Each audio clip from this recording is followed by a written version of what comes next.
बिस्मिल्लाहिर्रहमानिर्रहीम। अस्सलाम वालेकुम नाज़रीन, आप यूट्यूब चैनल देख रहे हैं।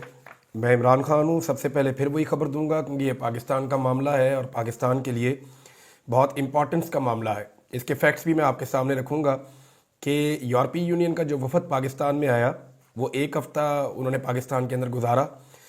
जो चीज़ें वो पाकिस्तान को कह कर गए हैं और जो एक्चुअल सिचुएशन है दोनों मैं आपके सामने रख देता हूँ। एक तो उन्होंने ज़ोर दिया है पाकिस्तान की गवर्नमेंट के ऊपर कि पाकिस्तान दोबारा दरख्वास्त देगा ये 2025 के मिड में, क्योंकि आपको पता है कि वो पॉलिसी जो है वो चेंज होती रहती हैं।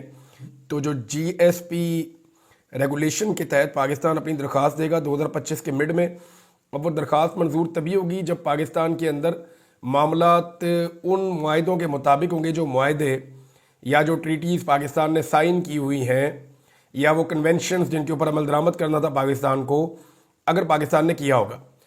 ये जो वफ्द आया था इन्होंने मुलाकातें की हैं जी सहाफ़ियों से, वकला से और इंसानी हकूक़ की तंजीमों से, हकूमती लोगों से, वज़ीर आला से, वज़ीर आज़म से, आर्मी चीफ से, चीफ जस्टिस से, सबसे इन्होंने मुलाकातें की हैं।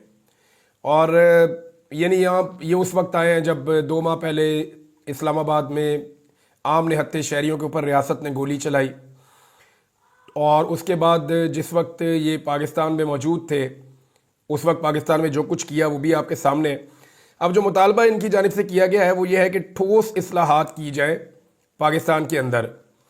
तो जैसे पहले गोली चलाई गई थी अब दोबारा गोली चलाना मुमकिन नहीं होगा, क्योंकि इस साल के मिड में पाकिस्तान को दोबारा जाना है GSP+ स्टेटस के लिए। ये कितना इंपॉर्टेंट है ज़रा इसके बारे में मैं आपको बता देता हूँ। पाकिस्तान जो है वो दुनिया के साथ तिजारत करता है ना, कोई मुल्क कितनी एक्सपोर्ट्स करता है उसी से उसमें ज़र मुबादला आता है। पाकिस्तान की जो एक्सपोर्ट्स है उसका एक जो सबसे बड़ा हिस्सा है वो जाता है यूरोपीय यूनियन में, एक बहुत बड़ा हिस्सा है। और यूरोपीय यूनियन में वहाँ पाकिस्तान के पास एक GSP+ स्टेटस है। जब पाकिस्तान को ये GSP+ स्टेटस मिला उसके बाद से लेकर अब तक पाकिस्तानी जो ताजर या बिजनेसमैन है उन्होंने 108% तक अपना जो तजारत है वो वहाँ पे बढ़ाई और इसका उन्होंने बहुत फ़ायदा उठाया। पाकिस्तान उन मुल्कों में से है जिन्हें GSP+ स्टेटस का सबसे ज़्यादा फ़ायदा पहुंचा है। अब ये तो वो फ़ायदे हैं जो पाकिस्तान ने उठाए थे। दूसरी जानिब 27 ऐसे कन्वेंशंस हैं, बैनुल अक़वामी कन्वेंशंस, जिन पर अमल दरामद करना होता है उन ममालिक को जो इन सहूलियात से फ़ायदा उठा रहे होते हैं। या तो उनको ड्यूटी देनी नहीं पड़ रही होती या उन्हें बहुत कम ड्यूटी देनी पड़ रही होती है। यानी आपको कस्टम ड्यूटी लगती है ना, जब आप किसी मुल्क के अंदर अपना माल भेजते हैं तो आपको टैक्स पड़ता है, उस टैक्स से वो आपको बचा लेते हैं। आपकी वो ड्यूटी या तो ख़त्म हो जाती है या बहुत कम हो जाती है कुछ चीज़ों की सूरत में। तो इसमें ताजर को बहुत बड़ा फ़ायदा होता है और वो इससे फ़ायदा उठाते हैं, उनका मुनाफा बढ़ता है, ज़र मुबादला बढ़ता है। और अगर ये ड्यूटीज़ लगें या ज़्यादा लगें तो इससे ताजर जो है वो मुकाबला नहीं कर पाते बाकी मुल्कों के साथ। अच्छा, इसमें जो कन्वेंशन हैं वो कुछ चीज़ों के लिए बाउंड करते हैं वो मालिक को, जैसे कि जबरी गुमशुदगियाँ नहीं होनी चाहिए। पाकिस्तान में तबाही फिरी हुई है। जिस वक्त वो वफ्द पाकिस्तान में था उस वक्त बलूचिस्तान के अंदर जबरी तौर पे लापता किए जाने वाले इंसानों की वापसी के लिए आवाज़ उठाई जा रही थी। मारिंग बलूच और उनके लोग सरापा एहतजाज थे। उस वक्त पाकिस्तान में लगातार लोगों को जबरी तौर पे लापता किया जा रहा था। जबरी शादियों के मामले पे ये लोग आवाज़ उठाते हैं, कन्वेंशन हैं, तब्दीली मज़हब ज़बरदस्ती तब्दील ना करवाया जाए। आज़ादी इज़हार राय, आज़ादी इज़हार राय के ऊपर काला कानून उस वक्त हुकूमत लेकर आई जिस वक्त ये वफ्द पाकिस्तान में मौजूद था और उस वक्त पाकिस्तान के अंदर सहाफ़ती तंजीमें और आम शहरी वो एहतजाज कर रहे थे। मीडिया की आज़ादी, तो मीडिया की जो आज़ादी है वो उन्हें मीडिया मालिकान और मीडिया के जो लोग मिले हैं, जो सहाफ़ी मिले, उन्होंने उनको बताया कि हमारी कितनी आज़ादी है इस मुल्क में। एक आदमी का हम चेहरा नहीं दिखा सकते, उसकी आवाज़ नहीं सुना सकते और वो पाकिस्तान की सबसे बड़ी पॉलिटिकल पार्टी का लीडर है। ख़वातीन के हुकूक़, तो जो पामालियाँ ख़वातीन के हुकूक़ की इस रजीम ने की हैं उसकी कोई और मिसाल आपको नहीं मिलती। मुनसिफाना ट्रायल, ये जो फ़ौजी अदालतों का मामला है ना, इसको लेकर ये बहुत ज़्यादा हसास है यूरोपीय यूनियन।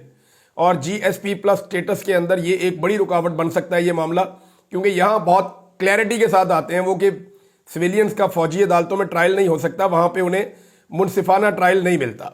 शहरी आज़ादी की बात करते हैं तो शहरियों को तो निकलने नहीं देते, जब वो निकलते हैं कंटेनर खड़े कर देते हैं, डंडे मारते हैं, तशद्दुद करते हैं, हज़ारों की तादाद में लोगों को गिरफ्तार करके बंद कर दिया जाता है। तो कोई सियासी और शहरी आज़ादियाँ नहीं है। ये सारी चीज़ें पाकिस्तान ने करनी है। 2025 کے मिड में पाकिस्तान नए GSP रेगुलेशन के तहत दरख्वास्त देगा और पाकिस्तान ने अब तक जो यूरोपीय यूनियन की रिपोर्ट है उसके मुताबिक इस स्टेटस से सबसे ज़्यादा फ़ायदा उठाया है।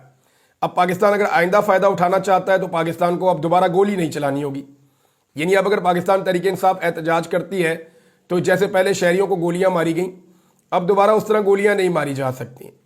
और अब अगर दोबारा इस तरह के मनाज़र आते हैं तो ये यूरोपीय यूनियन के लिए एक बेहतरीन केस बन जाएगा कि वो पाकिस्तान से GSP+ स्टेटस जो है वो वापस ले ले।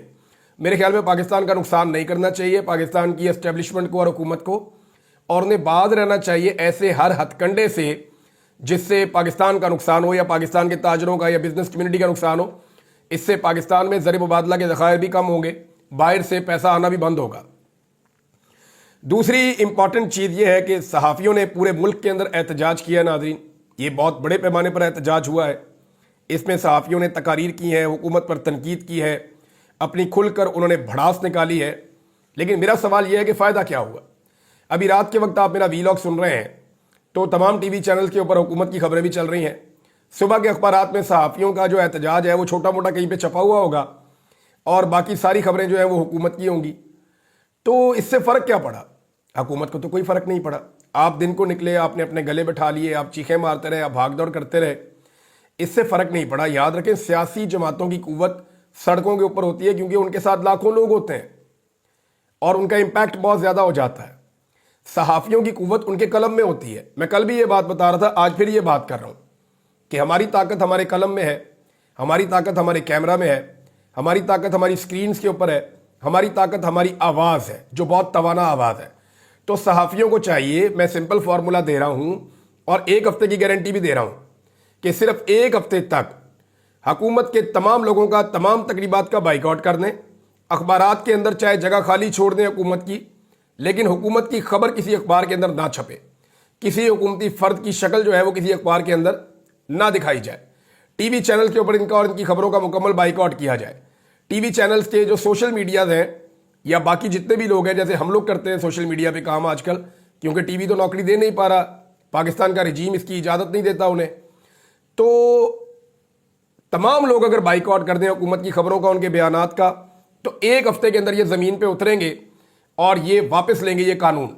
अब इसके अंदर पाकिस्तान पीपल्स पार्टी और नून लीग के लोग जो हैं वो ऑफ द रिकॉर्ड सहाफ़ियों से राब्ते कर रहे हैं और वो उन्हें ये कहते हैं कि देखें, हम इसके अंदर शामिल नहीं हैं, ये कानून हमारा लाया हुआ नहीं है, ना हम इसके हमायती हैं, हमें इसकी मजबूरन हमायत करनी पड़ रही है। हम इस कानून के अंदर एक कॉमा या एक फुल स्टॉप भी तब्दील करने की सलाहियत नहीं रखते। ये बात नजम सेठी साहब ने भी कही है, बड़ी उन्होंने क्लियरली कही कि वुज़रा खुद बता रहे हैं, हुकूमती लोग खुद बता रहे हैं कि जनाब हमारा तो इस कानून में नहीं है, ये तो हमारे हवाले किया गया और ज़बरदस्ती हमसे पास करवाया गया। तो एक्चुअली ये एस्टेब्लिशमेंट का लाया गया एक कानून है। एस्टेब्लिशमेंट ने कानून का एक नया डंडा बनाया है।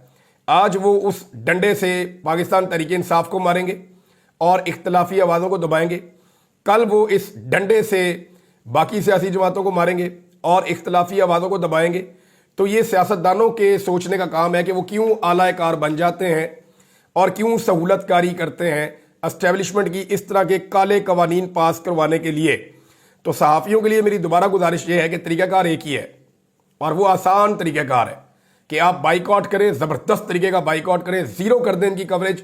मैं गारंटी करता हूं कि एक हफ्ते के अंदर ये घुटनों पे आ जाएंगे और ये कानून वापस लेंगे। और जो पाकिस्तान के सहाफ़ियों की और मीडिया की इज्जत अवाम की नज़रों में चली गई है ना, बड़े लंबे अरसे से अवाम की नज़रों में तो गिर गया पाकिस्तान का मीडिया, जो पाकिस्तान के मीडिया ने कंप्रोमाइज़ किए हैं। तो आपकी खामोशी से तो कोई नहीं आपको मार सकता, कुट सकता, ज़बरदस्ती आगे खबरें तो नहीं लिख सकता कोई। जो आपके साथ ज़बरदस्ती करे उसे आगे खुद ही भाई खबर लिख लो, खुद ही छाप दो, प्रेस में भी खुद ही काम करो। तो ये काम हम ही कर सकते हैं, हमारा काम है, हम ही को आता है।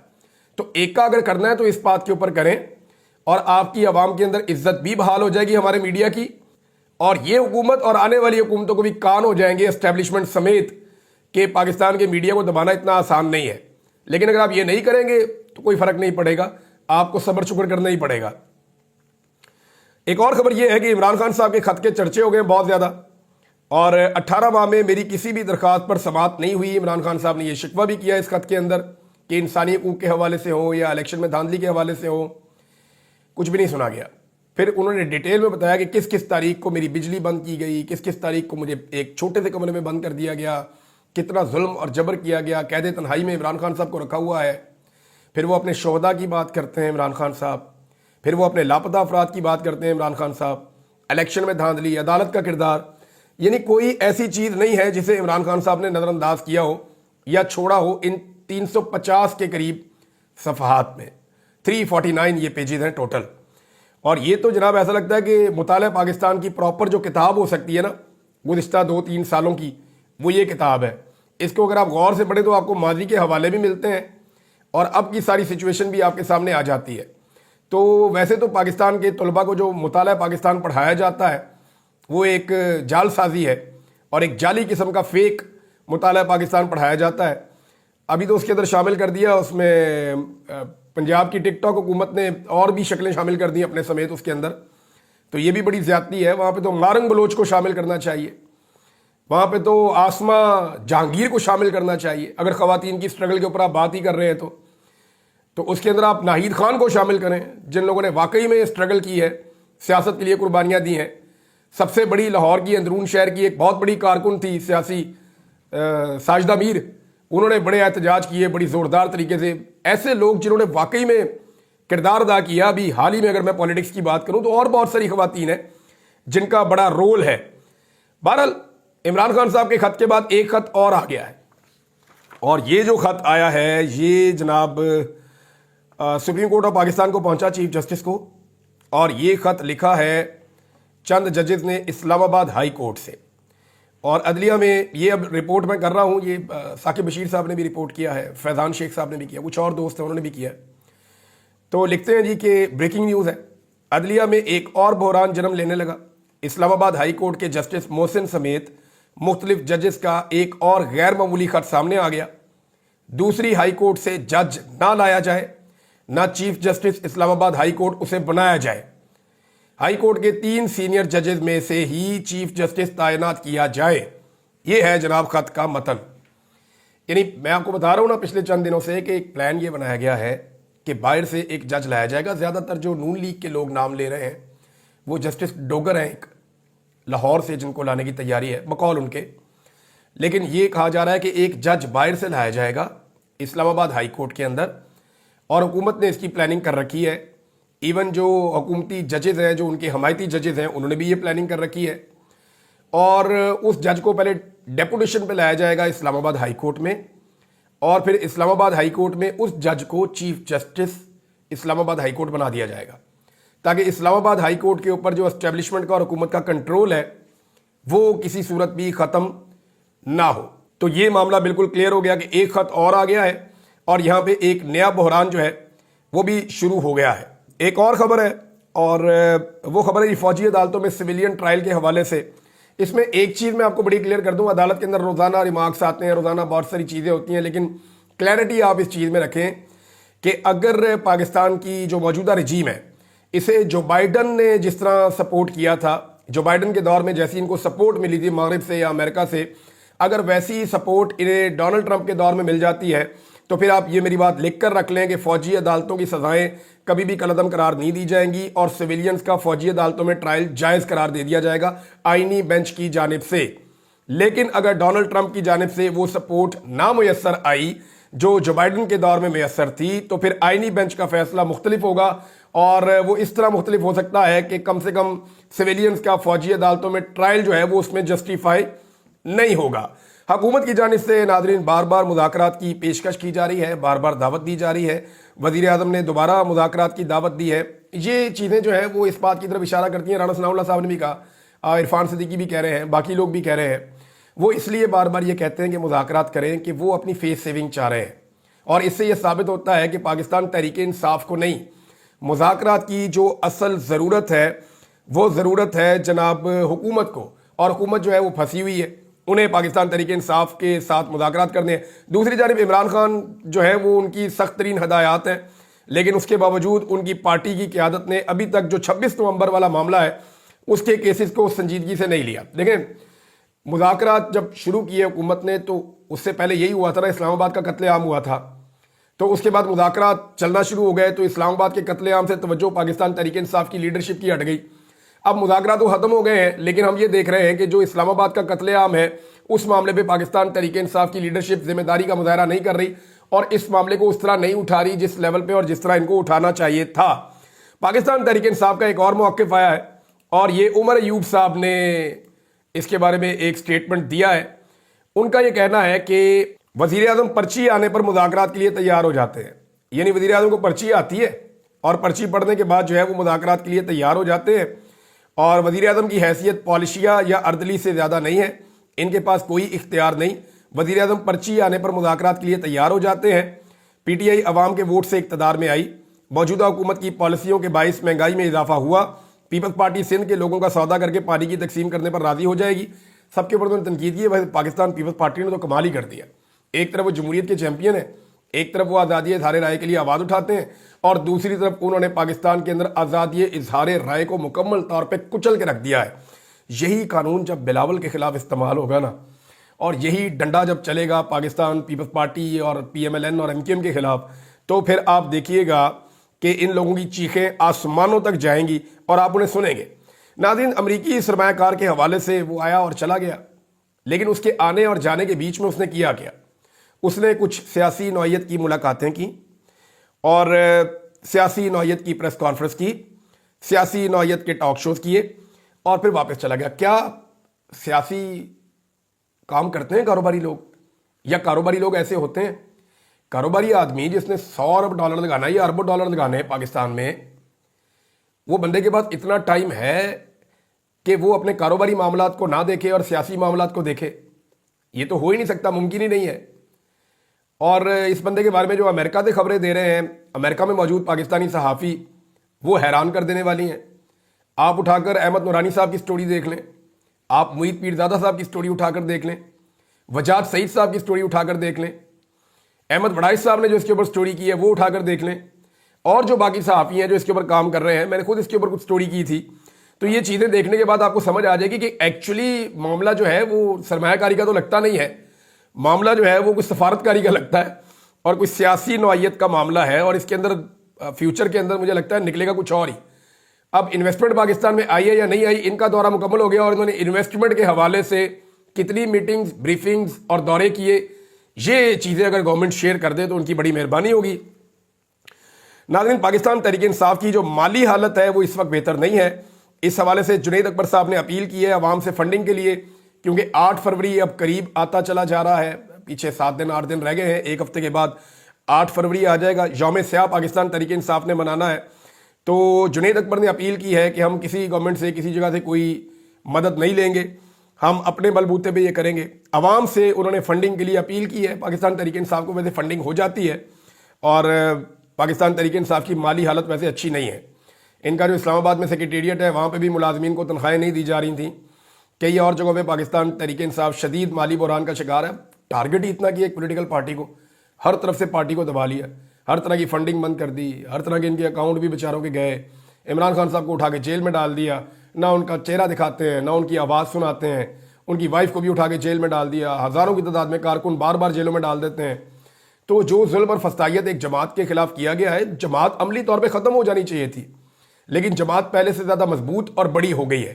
فنڈنگ کا مسئلہ ہے پاکستان تحریک انصاف کو، جنید اکبر صاحب نے اپیل کی ہے، دیکھتے ہیں ان کو کیسے فنڈنگ ہوتی ہے اور کیا پاکستان تحریک انصاف یہاں فنڈنگ کرتی ہے۔ صدام ترین صاحب نے بلوچستان میں ایک بڑی سیاسی ریلی نکالی ہرنائی میں اور ایک بڑا جلسہ کیا ہے۔